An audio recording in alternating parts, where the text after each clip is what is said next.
frères et sœurs en Christ, vous, les bénis de Dieu, je vous apporte les salutations de notre Seigneur et Sauveur Jésus-Christ.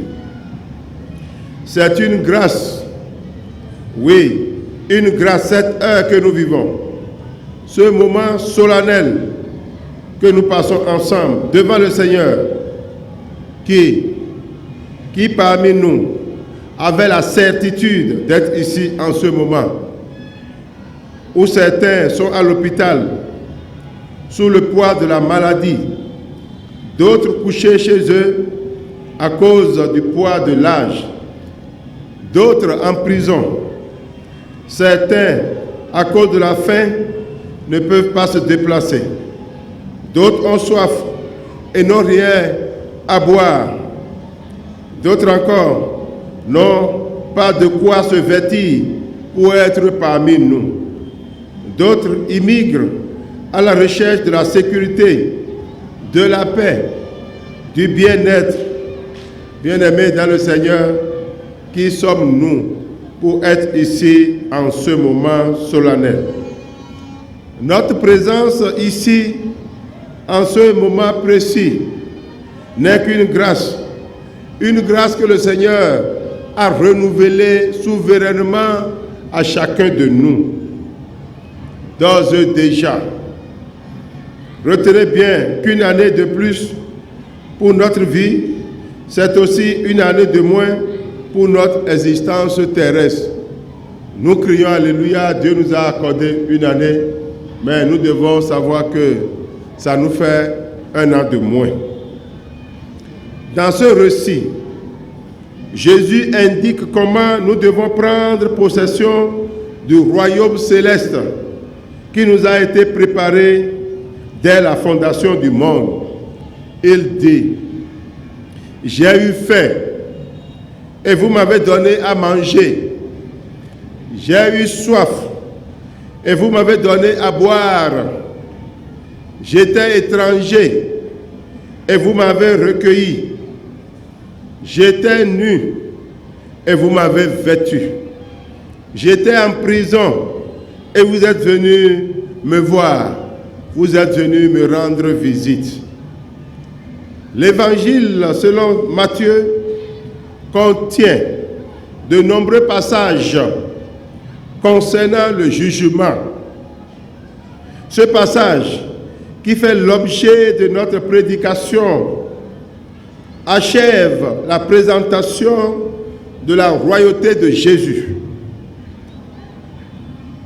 Assis sur son trône, Christ, bien entendu, et jugeant les nations de la terre, le récit met en lumière deux dimensions de lecture. La dimension morale psychique et celle évangélique et spirituelle. Le dernier jugement, selon Jésus, déterminera en réalité ceux et celles d'entre les nations vivant sur la terre au moment de son retour qui pourront prendre possession du royaume céleste. La base du jugement sera, entre autres, le bien que chacun aura fait. Ce que chacun aura fait de bien, c'est sur cela qu'on va le juger. Le Maître présente à ses disciples et à ceux et celles qui leur succéderaient les critères ou principes visibles d'une vie intérieure en règle harmonieuse avec le Seigneur. Ces principes gardent toute leur valeur pour nous aujourd'hui, chrétiens du XXIe siècle. Si notre relation avec le Seigneur n'a pas encore un résultat probant, oui, une délivrance de l'égoïsme et un amour pour les autres, il est peu vraisemblable qu'elle puisse nous délivrer du châtiment et nous ouvrir la porte de la vie éternelle. Notre amour pour les autres est fondamental pour notre entrée dans le royaume céleste de Dieu, puisque lui-même s'est incarné à cause de l'amour qu'il a pour nous. Dieu nous a rendu visite parce qu'il nous a aimés. Il est venu nous sauver parce qu'il a eu pitié de nous et il est venu à notre secours. L'amour bien-aimé, la soumission patiente, la douceur, la tempérance et l'humilité, bien entendu avec la libéralité bienfaisante, doivent caractériser notre vie. Voilà les valeurs qui doivent nous caractériser. Nous devons nous poser une question en retour. Pourquoi Jésus-Christ nous a tant aimés? En s'incarnant, en venant sur la terre, pourquoi Christ nous a aimés? Est-ce que c'est à cause de notre manière, de nos bonnes manières? Est-ce que c'est à cause de notre beauté? Pourquoi tant de grâce dans nos vies? Est-ce à cause de notre perfection ou parce que nous sommes justes ou parfaits devant Dieu qui s'est incarné? Pourquoi devez-vous prendre possession du royaume éternel, bien-aimé? Pourquoi Jésus-Christ est devenu Emmanuel, Dieu avec nous? Mes frères et sœurs, je vous donne quelques éléments de réponse tirés du texte dont nous venons de suivre la lecture. Le Seigneur Jésus dit au verset 35 et au verset 36, « J'ai eu faim et vous m'avez donné à manger. J'ai eu soif et vous m'avez donné à boire. J'étais étranger et vous m'avez accueilli. J'étais nu et vous m'avez vêtu. J'étais malade et vous m'avez visité. J'étais en prison et vous êtes venus me voir. » C'est le Seigneur du jugement lui-même qui énumère ici les critères, oui, les critères d'entrée dans son royaume. Aujourd'hui, nous avons à manger chez nous à satiété, pendant que d'autres ont faim, d'autres ont soif. Et au même moment, nous sommes indifférents par rapport à leur souffrance, la souffrance de ceux qui sont autour de nous. Nous avons ce que nous allons manger, mais nous ne voulons rien donner à personne. Jésus dit, « J'ai eu faim et vous m'avez donné à manger, rentre dans le royaume de ton Père. » Nous côtoyons les migrants, des étrangers, des personnes qui ont besoin de notre accueil, de notre assistance, de notre amour, d'une attention ou d'un regard d'accueil ou bienveillant. Si tu détournes ton attention, tu n'es pas digne d'entrer dans le royaume de Dieu. Faisons du bien, faisons le bien. Le reste qu'on amasse sur la terre n'est que vanité. Nous avons avec nous des personnes qui demandent notre assistance pour se vêtir et nous détournons notre attention parce que ces personnes ne sont pas nos proches, parce que ces personnes ne sont pas nos parents directs, parce que ces personnes ne sont pas nos amis. Pourquoi cette attitude? Pourquoi cette attitude? Le Seigneur dit, j'avais faim, tu m'as donné à manger.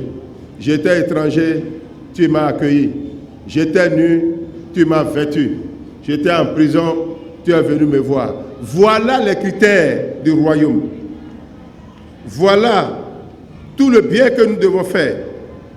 Tout le bien que nous amassons. Qu'allons-nous en faire si nous ne pouvons pas aller au secours des autres?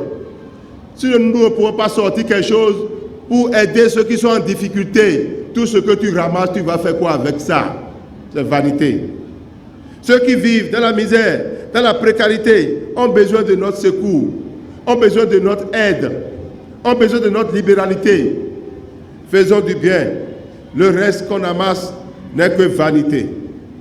Combien de fois sommes-nous allés à l'hôpital cette année? Combien de fois sommes-nous allés en prison pour rendre visite aux prisonniers, dans les centres de santé, pour aller voir les malades?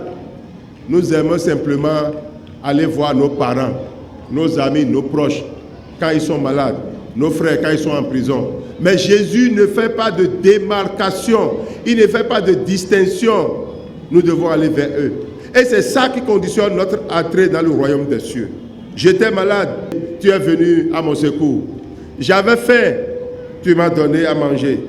C'est ici le lieu de féliciter l'union des femmes méthodistes, l'union des hommes méthodistes, qui organisent des visites annuelles aux malades et aux prisonniers.